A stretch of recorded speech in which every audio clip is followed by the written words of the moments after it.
নমস্কাৰ মৰমৰ ছাত্ৰ-ছাত্ৰীসকল, এই মুহূৰ্তত লৈ আহিছো 2025 বৰ্ষৰ মেট্ৰিক পৰীক্ষাৰ ফলাফলক লৈ এটা অতি গুৰুত্বপূৰ্ণ খবৰ।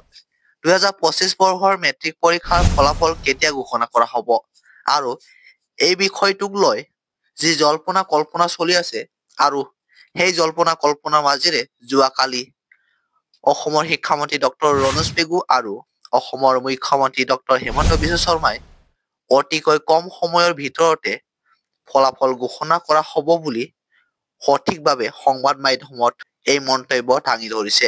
আহি থকা 20 এপ্ৰিলত চূড়ান্তভাৱে ঘোষণা কৰা হ'ব মেট্ৰিক পৰীক্ষাৰ ফলাফল।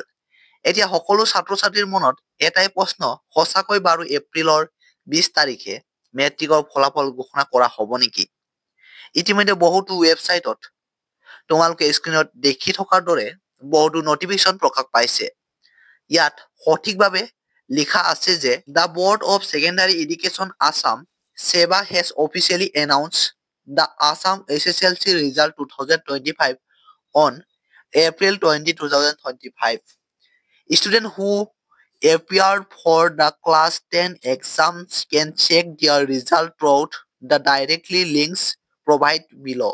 অৰ্থাৎ ইয়াতে লিখাৰ মতে ক'বলৈ গ'লে আহি থকা এপ্ৰিল মাহৰ 20 তাৰিখে মেট্ৰিক পৰীক্ষাৰ ফলাফল ঘোষণা কৰা হ'ব।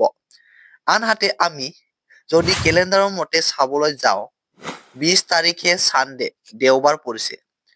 হয়তো তোমালোকে এটা কথা জানা যে এপ্ৰিল মাহৰ 14 তাৰিখৰ পৰা 21 তাৰিখলৈ বহাগ বিহু পালন কৰে অসমবাসীয়ে।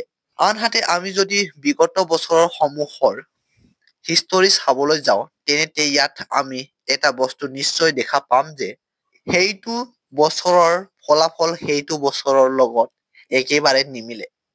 ইয়াত তোমালোকে দেখা পাইছা যে 2019 চনত মে মাহৰ 15 তাৰিখে, 2020 চনত জুন মাহৰ 6 তাৰিখে আৰু 2021 চনত জুলাই মাহৰ 30 তাৰিখে লগতে 2022 চনত জুন মাহৰ 7 তাৰিখে আৰু 2023 চনত মে মাহৰ 22 তাৰিখে আৰু যোৱা বছৰৰ অৰ্থাৎ 2024 বৰ্ষৰ ফলাফল এপ্ৰিল মাহৰ 20 তাৰিখে ঘোষণা কৰা হৈছিল মেট্ৰিক পৰীক্ষাৰ ফলাফল। এতিয়া প্ৰশ্ন হয় যে 2025 বৰ্ষৰ মেট্ৰিক পৰীক্ষাৰ ৰিজাল্ট কেতিয়া ঘোষণা কৰা হ'ব? বিশেষকৈ ৱেবছাইটৰ নটিফিকেশ্যনৰ মতে এপ্ৰিল মাহতে মেট্ৰিক পৰীক্ষাৰ ফলাফল ঘোষণা কৰিব, কিন্তু 20 তাৰিখে নহয় আৰু তাৰে 2 দিন বা এদিনৰ পিছতহে ঘোষণা কৰিব তোমালোকৰ মেট্ৰিক পৰীক্ষাৰ ফলাফল। তোমালোকে নিশ্চিন্ত মনে থাকা, 20 তাৰিখে ভুলতো ৰিজাল্ট ঘোষণা নকৰে। কিয়নো বিভিন্ন ৱেবছাইটে নিজৰ TRP বহুৱাবৰ বাবে এনেধৰণৰ কিছুমান পোষ্ট আপলোড দি আছে। অৰ্থাৎ ইমান দিনৰ আগতেই সেবাই মেট্ৰিকৰ ফলাফলৰ নটিফিকেশ্যন জাৰি নকৰে। যদিহে সেবাই ৰিজাল্টৰ দিন ঘোষণা কৰিম বুলি ভাবিছে এপ্ৰিল মাহতে, তেন্তে ৰিজাল্ট ঘোষণা কৰাৰ প্ৰায় 6-7 দিন পূৰ্বে নটিফিকেশ্যন জাৰি কৰিব। এপ্ৰিলৰ 20 তাৰিখে মেট্ৰিক পৰীক্ষাৰ ৰিজাল্ট কেতিয়াও নিদিয়ে আৰু ভুলতো নিদিয়ে। বহুতো নতুন ইউটিউবাৰে ফেক ভিডিঅ' বনাই আছে যে এপ্ৰিলৰ 20 তাৰিখে মেট্ৰিক পৰীক্ষাৰ ফলাফল ঘোষণা কৰিব বুলি। এইটো মিছা। তোমালোকে নিশ্চিন্ত মনে থাকা, যদি ৰিজাল্টৰ ডেট ঘোষণা কৰে এইটো চেনেলৰ জৰিয়তে আপডেট পাই যাবা।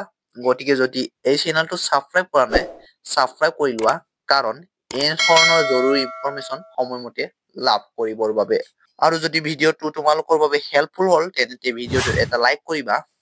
আজিৰ ভিডিঅ'টো ইমানে আছিল। ভিডিঅ'টো বন্ধুবৰ্গলৈ শ্বেয়াৰ কৰি দিবা। ধন্যবাদ।